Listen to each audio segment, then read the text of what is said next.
Hi friends, welcome to Sandhya குட்டி channel. இன்றைக்கி நம்ம சந்தியா குட்டி சேனல் மூலிமா நீங்கள் ஸ்நாக்ஸ் சாப்பிட்ணுன்னு நினச்சிங்களான்னா டீ போடுற டைமில் ஒரு சூப்பரான அவல் மிக்சர் எப்படி சேர்த்துன்னு சொல்லிட்டு பார்க்கலாங்க. அதுக்கு தேவையான அளவுக்கு நான் எண்ணெய் சேர்த்துக்கிட்டேன். இப்போ எண்ணெய் நம்ம சூடு பண்ணும்போது ஹை ஃப்ளேமில் இருக்கணும், பொரிச்சு எடுக்கும்போது மீடியமான ஃப்ளேமில் வச்சுக்கலாங்க. இது போல் சல்லடை ஒன்று வச்சுக்கோங்க. இப்போ அதிகமான ஹோல்ஸ் இருக்கிற சல்லடை வச்சுக்கிட்டிங்கன்னா இந்த அவல் கீழே அப்படியே இதாகிட்டு போயிடுங்க. அதனால் பார்த்திங்கன்னா கொஞ்சம் கொஞ்சமாக நம்ம அவல் எடுத்து இது போல் நல்லா பொரிச்சு எடுத்துக்கலாம்.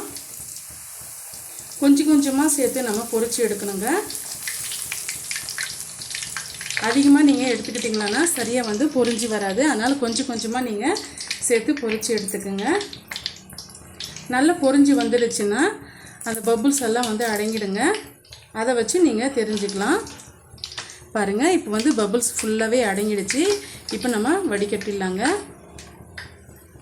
ஒவ்வொரு பேட்சும் போடும் போது லைட்டாக எண்ணெய் சூடுபடுத்திட்டு சேர்த்துக்கோங்க. இப்போ இந்த கப்பால் நான் 2 கப் அளவுக்கு நான் அவல் எடுத்து பொரிச்சு எடுத்துக்க போகிறேன்.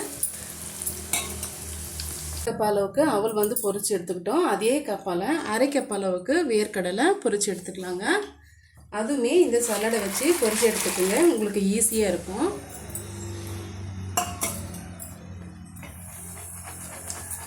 இது போல் கலந்து விட்டு எடுத்திங்களான்னா ஒரே ஈவனாக நல்லா பொரிஞ்சு வருங்க.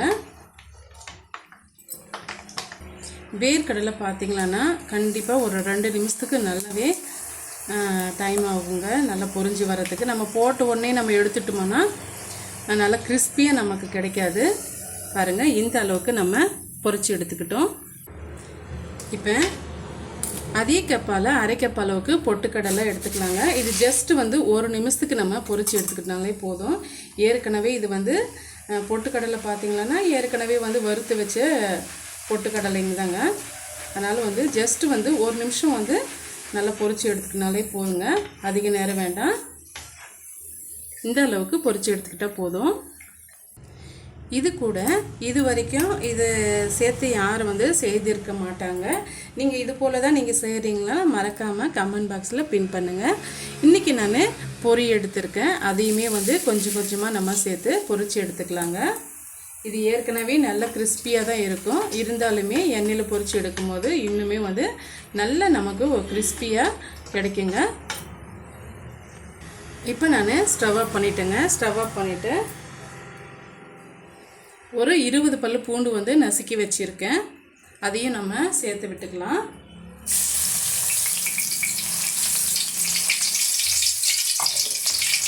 பூண்டோட ஃப்ளேவர் உங்களுக்கு பிடிக்குன்னு நினச்சிங்கன்னா சேர்த்துக்கோங்க. முழுமையாக கருகிடக்கூடாது. லைட்டாக இது போல் நீங்கள் வச்சு எடுத்தீங்களான்னா சட்டுன்னு நல்லா பொரிஞ்சு வந்துடும். இப்போ அதே சூடில் கருவேப்பிலை சேர்த்துக்கலாங்க.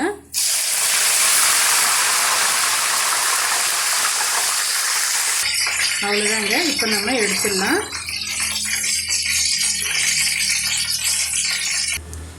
பாருங்கள், எல்லாம் நம்ம பொரிச்சு எடுத்துக்கிட்டோம். இப்போ இதுக்கு தேவையான அளவுக்கு நம்ம சால்ட்டு சேர்த்துக்கலாங்க. பொரியில் ஆல்ரெடி சால்ட் இருக்கும். மற்ற இன்க்ரீடியன்ட்ஸுக்கு மட்டும் தேவையான அளவுக்கு நம்ம சால்ட்டு சேர்த்துக்கலாம். நான் ஒரு அரை டீஸ்பூன் அளவுக்கு நான் சேர்த்துக்கிறேன்.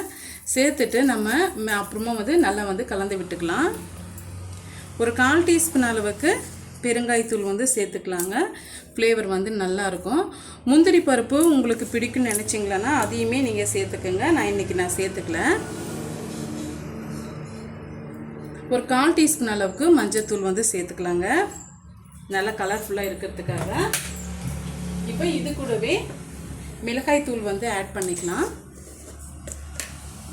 தனி மிளகாய்த்தூள் தாங்க ஆட் பண்ணணும். ஒரு அரை டீஸ்பூன் அளவுக்கு தனி மிளகாய் தூள் நான் ஆட் பண்ணிக்கிறேங்க. கொஞ்சம் காரசாரமாக வேணும்னு நினச்சிங்களான்னா அரை டீஸ்பூன் அளவுக்கு சேர்த்து விட்டுக்குங்க. இப்போ இது எல்லாம் சேர்த்து ஒரு முறை நல்லா கலந்து கொடுத்துக்கலாங்க. ஈஸியாக சட்டுன்னு ஒரு 5 நிமிஷத்தில் செய்து முடிச்சிடலாங்க. ஒரு சூப்பரான ஸ்நாக்ஸ் ரெசிபியாகவும் இருக்கும். டீ போடுற டைமில் இந்த ஸ்நாக்ஸை செய்து முடிச்சிடலாங்க.